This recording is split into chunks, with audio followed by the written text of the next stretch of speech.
Hello and welcome to Asia Calling. In today's program, we meet a child soldier on the run in Myanmar. And we also visit possibly the world's first old people's home for transgender people.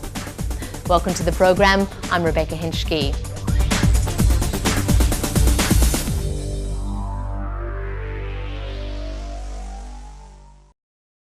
Myanmar has acknowledged for the first time that there are child soldiers within its military. In July, the government agreed to stop recruiting children and to discharge existing soldiers under the age of 18 years. A joint action plan to do this was signed between the Ministry of Defence and a UN task force.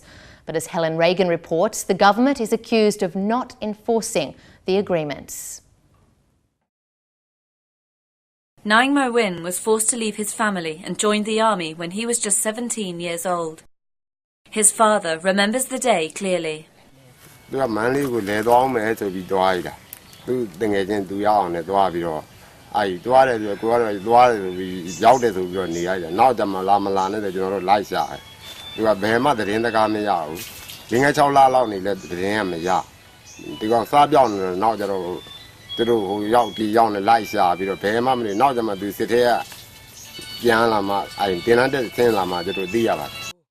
Nang Mo Win describes what happened.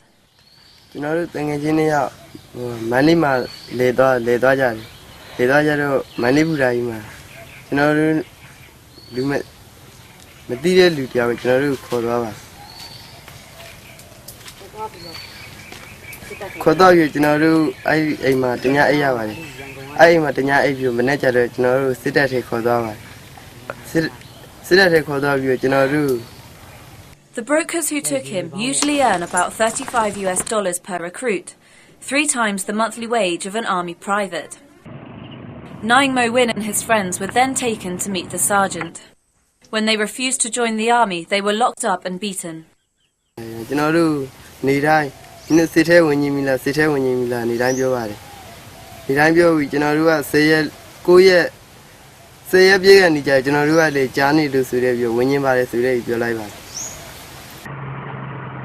He was sent to a training camp for 4 months with other recruits.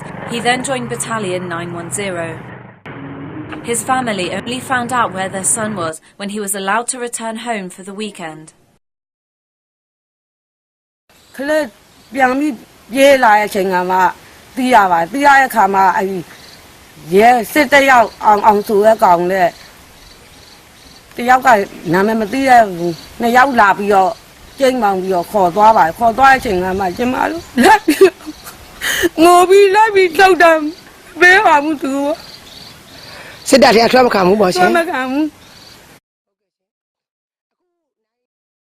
Nang Mo Win's story is typical. No one knows the exact number of underage recruits, but in 2002, Human Rights Watch said as many as 70,000 children were active in the military, making Burma a world leader in recruiting child soldiers. After his 4 months training, Nang Mo Win was allowed to go home on leave. He refused to return. He was then caught and sent back. Nearly a year later, he escaped again. Now he's in hiding. Army officers keep searching for him at his parents' house.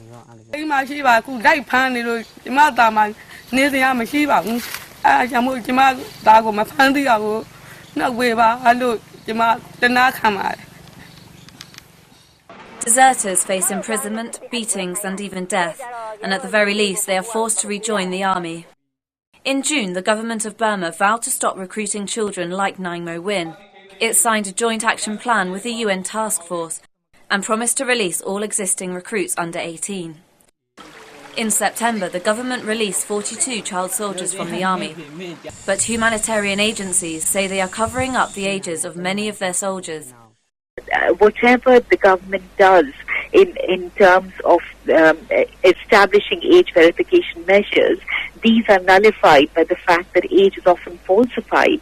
So from that point of view, it is very important and vital to ensure that accountability mechanisms are established and on-site verification and access to the UN country team to all military facilities and to all conflict and contested areas is ensured, to ensure that there is compliance with the law. Until the government guarantees the safe return of child soldiers to their families, many like Nai Mo Win will continue to live in fear of being recaptured and forced to fight.